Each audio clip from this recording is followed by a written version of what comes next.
مشکوات میں حضرت حذیفہ رضی اللہ تعالیٰ عنہ سے روایت ہے کہ آپ صلی اللہ علیہ وآلہ وسلم نے فرمایا، قیامت ہرگز قائم نہ ہوگی جب تک تم اس سے پہلے 10 نشانیاں نہ دیکھ لو: دھواں، کانا دجال، دبۃ الارض، مغرب سے سورج کا نکلنا، حضرت عیسیٰ علیہ السلام کا آسمان سے نزول، یاجوج ماجوج، زمین کا 3 جگہ لوگوں سمیت دھنس جانا، یعنی ایک مشرق میں، دوسرا مغرب میں، تیسرا عرب میں، زمین لوگوں کے ساتھ دھنس جائے گی۔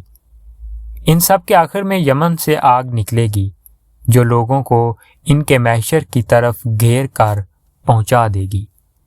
حضرت عیسیٰ علیہ السلام کے نزول کے بعد لوگ امن اور چین سے زندگی بسر کر رہے ہوں گے کہ یاجوج ماجوج کی دیوار ٹوٹ جائے گی۔ سورہ کہف میں یاجوج ماجوج کا ذکر ہے اور یاجوج ماجوج نکل پڑیں گے۔ اللہ تعالیٰ کی طرف سے حضرت عیسیٰ علیہ السلام کو حکم ہوگا کہ وہ مسلمانوں کو طور کی طرف جمع کر لیں، کیونکہ یاجوج ماجوج کا مقابلہ کسی کے بس میں نہ ہوگا۔ وہ اتنی بڑی تعداد میں اور اس تیزی سے نکلیں گے کہ یہ بلندی سے پھیلتے ہوئے معلوم ہوں گے۔ وہ شہروں کو رون ڈالیں گے، زمین میں جہاں پہنچیں گے تباہی مچا دیں گے، اور جس پانی پر گزریں گے اسے پی کر ختم کر دیں گے، یہاں تک کہ ان کی پہلی جماعت سے بحیرہ طبریہ پر گزرے گی تو اس کا پورا پانی پی جائے گی، اور جب ان کی آخری جماعت وہاں پہنچے گی تو اسے دیکھ کر کہے گی یہاں پانی کا کبھی اثر تھا۔ آخرکار یاجوج ماجوج کہیں گے اہل زمین پر تو ہم غلبہ حاصل کر چکے، آؤ اب آسمان والوں سے جنگ کریں۔ حضرت عیسیٰ علیہ السلام اور ان کے ساتھی اس وقت ایسی جگہ گھرے ہوئے ہوں گے جہاں غذا کی سخت قلت ہوگی۔ لوگوں کو ایک بیل کا سر 100 دینار سے بہتر معلوم ہوگا۔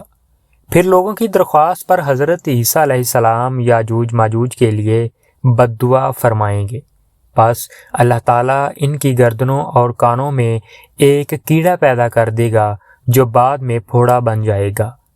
ان سے ان سب کے جسم پھٹ جائیں گے اور وہ سب کے سب اچانک ہلاک ہو جائیں گے۔ اس کے بعد حضرت عیسیٰ علیہ السلام اور ان کے ساتھی کوہ طور سے زمین پر اتریں گے، مگر پوری زمین یاجوج ماجوج کی لاشوں سے پٹی پڑی ہوگی، چکناہٹ اور بدبو سے بھری ہوگی، جس سے مسلمانوں کو بہت تکلیف ہوگی۔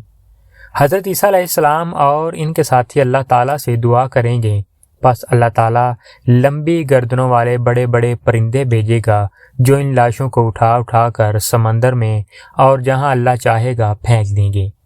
پھر اللہ تعالیٰ بارش برسائیں گے جو زمین کو دھو کر آئینے کی طرح صاف کر دے گی۔ زمین اپنی اصل حالت میں آ جائے گی، پھل پھول اگائے گی۔ دنیا میں حضرت عیسیٰ علیہ السلام ایک امام عادل اور مصنف حاکم کی حیثیت سے نازل ہوں گے۔ اپنی نبوت کا اعلان ہرگز نہیں کریں گے اور نہ یہ کہیں گے کہ اب مجھ پر وحی نازل ہوتی ہے۔ آپ صلی اللہ علیہ وآلہ وسلم کے امتی ہوں گے، ان کی شریعت پر خود عمل کریں گے اور دوسروں کو بھی اس پر چلائیں گے۔ نمازوں میں لوگوں کی امامت کریں گے۔ آپ کا نزول اس امت کے آخری دور میں ہوگا۔ دنیا میں نازل ہونے کے بعد آپ 40 سال تک قیام کریں گے۔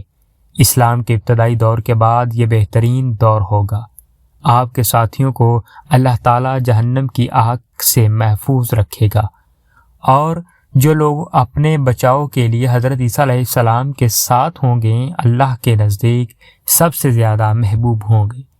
اسلام کے سوا اس وقت تمام مذاہب مٹ جائیں گے، جہاد موقف ہو جائے گا، خوشحالی، امن اور سکون کا دور ہوگا، اور اپنے نزول کے بعد حضرت عیسیٰ علیہ السلام دنیا میں نکاح بھی فرمائیں گے، اور آپ کے ہاں اولاد بھی ہوگی۔